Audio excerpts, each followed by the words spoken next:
Greetings, comrades. Since last we met, we cannot but feel the sea change in the conditions in which our struggles against imperialism and for socialism have been waged. We cannot but be aware that the imperialists of the US-led NATO bloc and their allies and stooges around the world are looking increasingly weak and vulnerable, even as they beat the drums for war and menace the people of the world. The foundations for this turning in the tide of class struggle have been being laid for some time. They were laid by the heroic resistance to imperialist wars in Afghanistan, Iraq, Syria, and Yemen. They were laid by the steadfast refusal to submit to economic brigandage by the DPRK, China, Cuba, Vietnam, Laos, Iran, Syria, Venezuela, and Russia. They were laid by 80 years of anti-fascist resistance in Donbass and by 75 years of anti-Zionist resistance in the Middle East.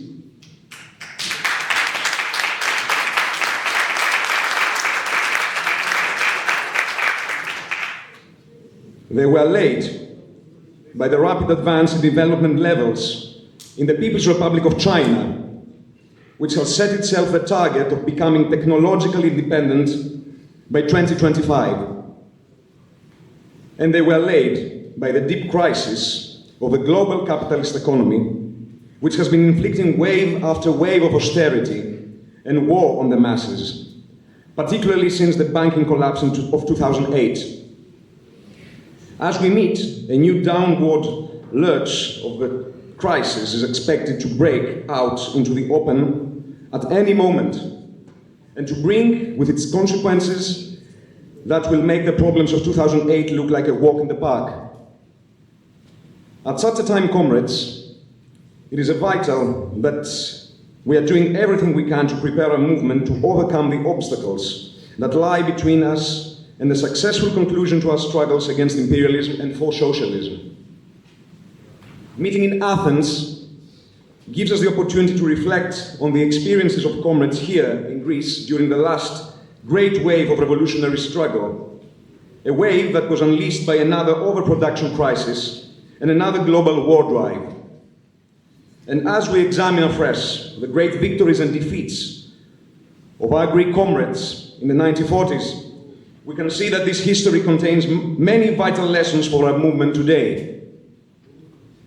The KKE was founded, as were communist parties around the world, out of the upheaval and crisis of the First World War and following the triumph of the Bolshevik Party in the great October Socialist Revolution.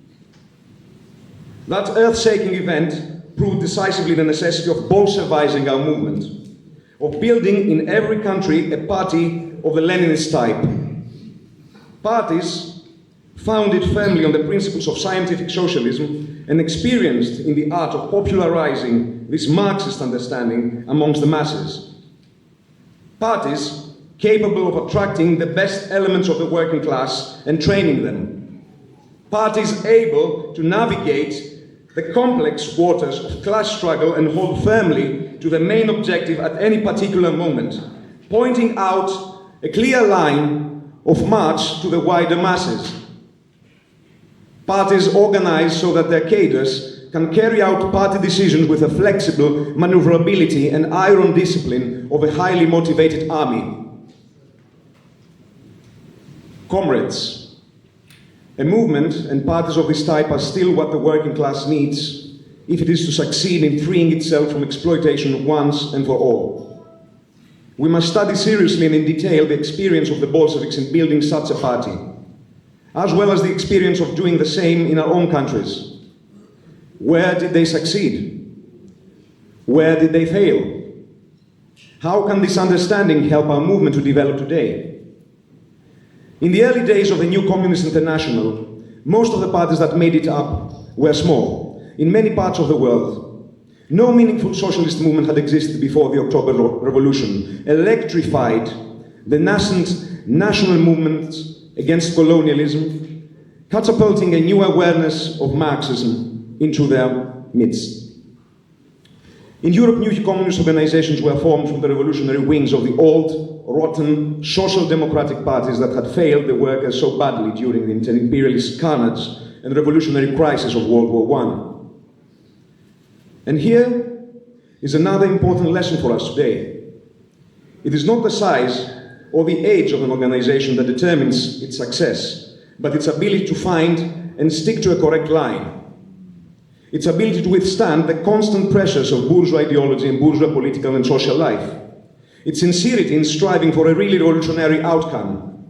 Its success in training cadres who study deeply and who learn to put theory into practice, doing everything possible to raise the level of the collective's wisdom, even as it learns to act in a united and disciplined way. In every country, these new, small parties took strength from the success of the October Revolution, in overthrowing Russian Tsarism and imperialism, from the solving of the national question by the young USSR, from the liberation of Soviet women, and from the immense successes of the world's first planned economy, which unleashed the latent power and creativity of the working masses, even as the global capitalist economy was sinking into its worst ever crisis of overproduction. And of course, Soviet socialism wasn't merely a distant example. It was a base for the world revolution in a very practical sense. From all over the oppressed world, young revolutionaries came to train in Marxist philosophy, history and economics, in party building and in the techniques and logistics of underground organization and liberation warfare. The great Greek communist leader Nikos Zachariadis is a case in point. As a young man, he traveled to the Soviet Union and studied at both the International Lenin School and the Communist University of the Toilers of the East. He returned to Greece with a knowledge and experience necessary to help his party overcome its theoretical confusion and internal divisions, leading the KKE in a phase of rapid growth and development. Looking at this period, we see how our movement was able to grow rapidly in a situation where the communist forces were united and working together across international boundaries. Small communist parties were able to grow with a Soviet example and support at their back, and with a meaningful analysis and program to offer to the workers at a time when the economic crisis was exposing the inescapable and obscene contradictions of the capitalist system.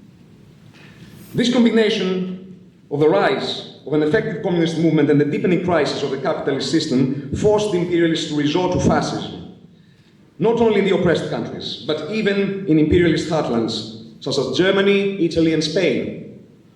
The imposition of fascist regimes in so many countries created an extremely difficult situation for the workers, who had to learn to wage the struggle in illegal ways. Here again, the Bolshevik example was of great help, for they had been the first to really successfully combine legal and illegal forms of work, and had a great store of experience and knowledge to share. In Greece, the KKE was banned, and its leaders imprisoned by a fascist regime that had the backing of British imperialism. The party was disorganized and had to adjust to illegal methods of work.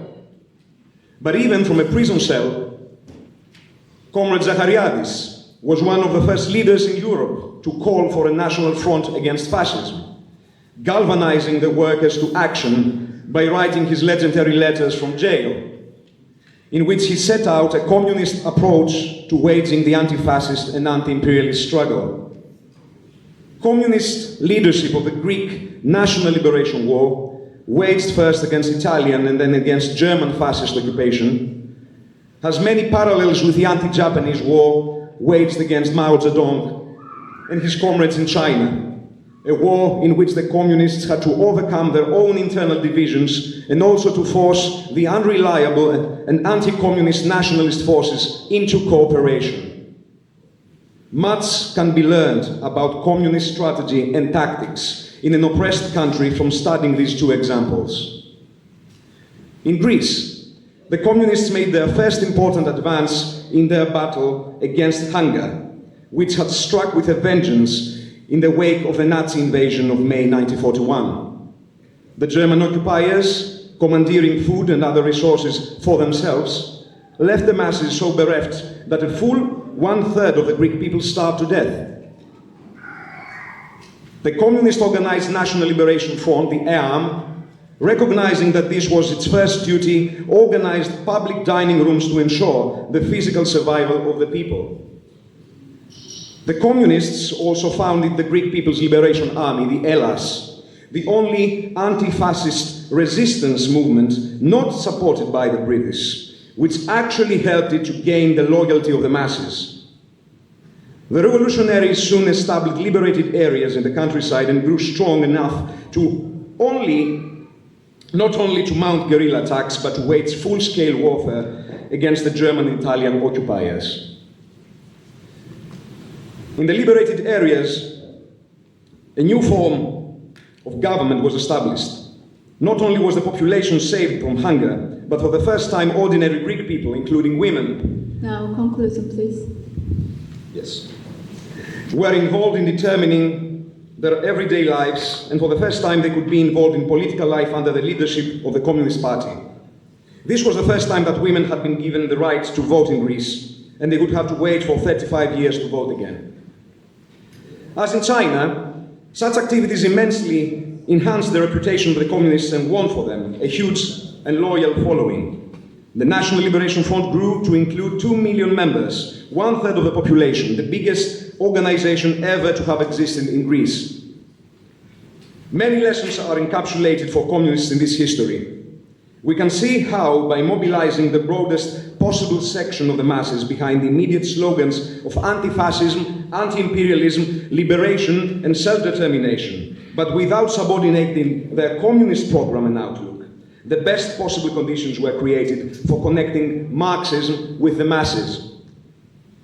With such a movement, it was possible for all those involved to learn quickly and from experience that the most steadfast, the most dependable friends of the people were the communists, since they worked with selfless discipline and were seeking nothing for themselves, only wishing to share the lot of the workers and to help them come to the understanding that the only permanent solution to their problems lay in replacing capitalist anarchy with planned socialist production.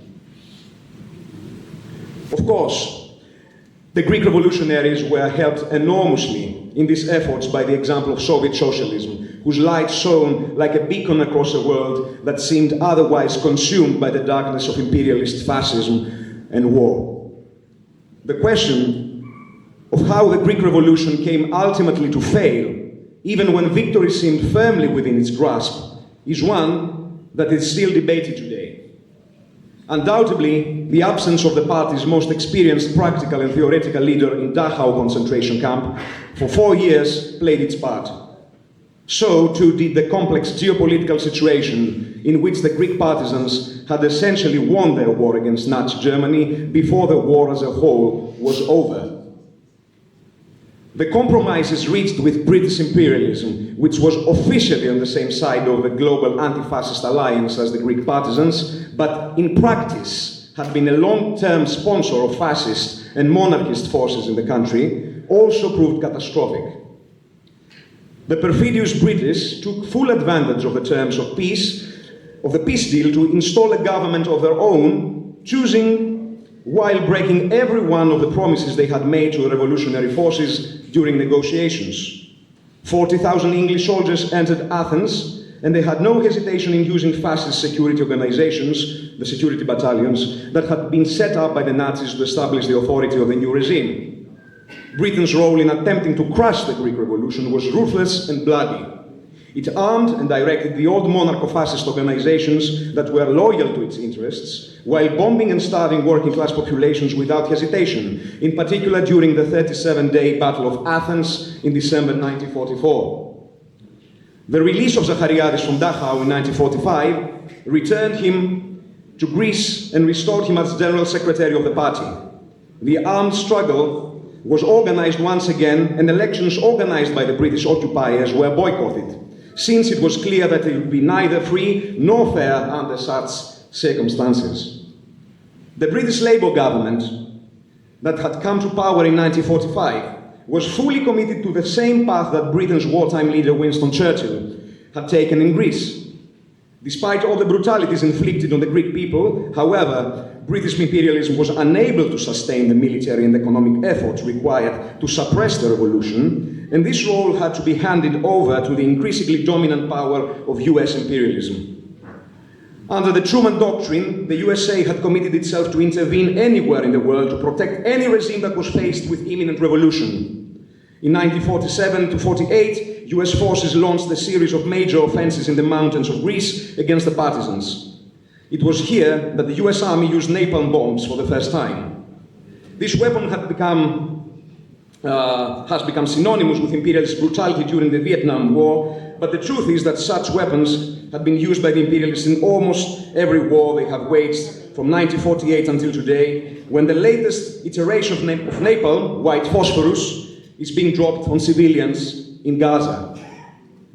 During this vicious anti-insurgency campaign, partisans were beheaded, young men were driven out of the countryside en masse in order to deprive the Democratic Army forces of recruits, and a network of prisons and concentration camps was established, housing nearly 30,000 leftists, militants, and their families. Every form of torture and degradation was inflicted on those unfortunate enough to be sent to such notorious dungeons as Makronissos and Yaros.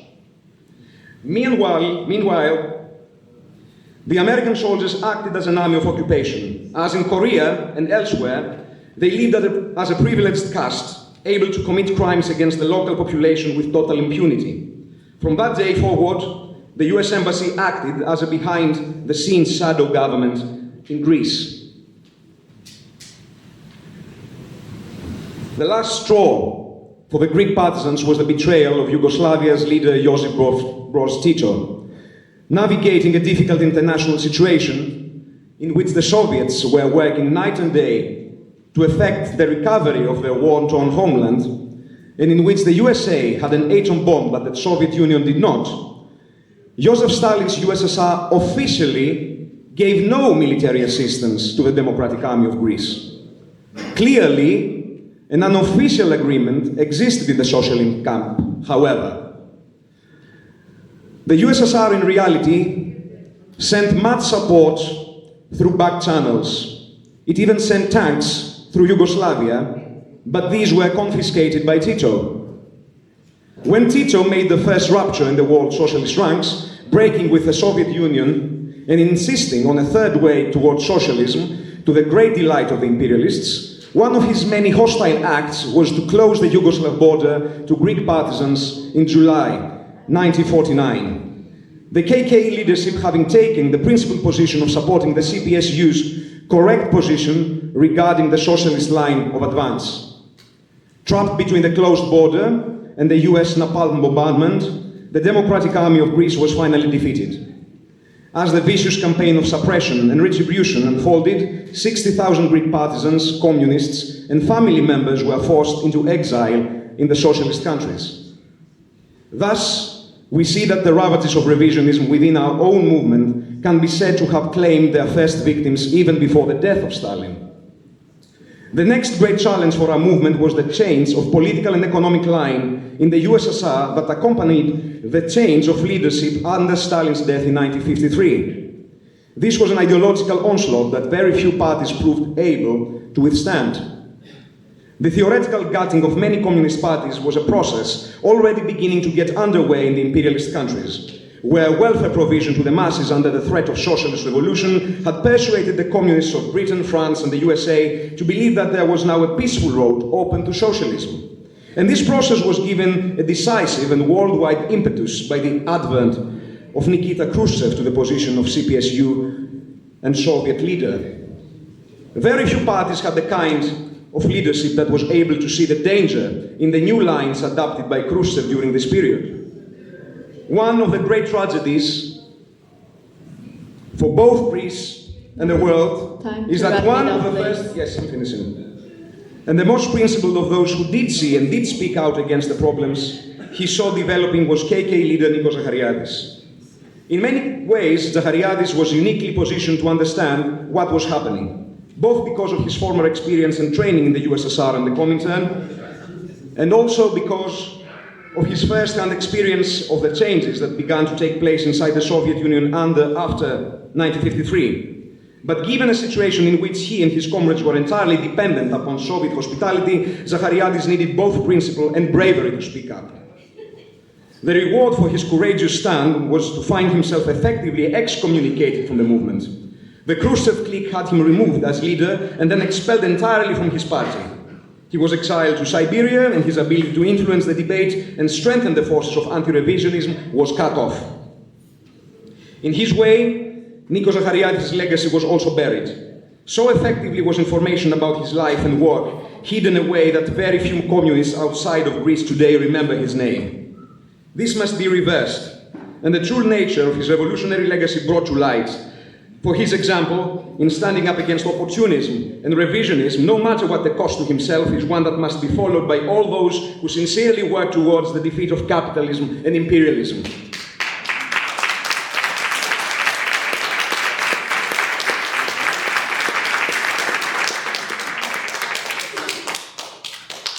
Let us take good note of this, the most important lesson of all. The strongest blows that have brought the most devastation to our movement have not come from outside, but from within our midst. The troubles brought upon us by Khrushchevite revisionism and the steady descent into bourgeois parliamentarism and Eurocommunism, the fratricidal warfare resulting from the Sino-Soviet split, the gutting and degeneration of parties that gave up a serious and independent study of Marxism, these have done more damage than have the combined military assaults of German, Japanese, British and US imperialism. Let us learn from the example of Comrade Kim Il-sung in Korea, who almost alone amongst communist leaders was able to navigate the turbulent ideological waters of this most difficult period, not only facing the unremitting hostility of US imperialism, but managing to maintain respectful and fraternal relationships with the USSR and China. The key, Comrade Kim Il-sung and the leaders of the Workers' Party of Korea did not give up their independent study of Marxism, did not give up the right to question the decisions or proposals of the leaders, even of the biggest communist parties in the world. This is a lesson to communists everywhere. Not one of us should hand over the entire burden of thinking to our leaders, no matter how well they have proved themselves in the past. Our movement is one that relies on deep knowledge and collective decision-making, and our discipline must be based on this knowledge. Without this basic requisite of Bolshevik organizing, we are left with only blind obedience and unquestioning loyalty, which is a perverse mockery of the communist unity we are trying to build. Indeed, blind obedience and unquestioning loyalty are the hallmarks, not of communist, but of fascist organizations. Comrades. Let us rise to this challenge, comrades, and take this message back to our comrades all over the world. Now is the time to master Marxism. Thank you.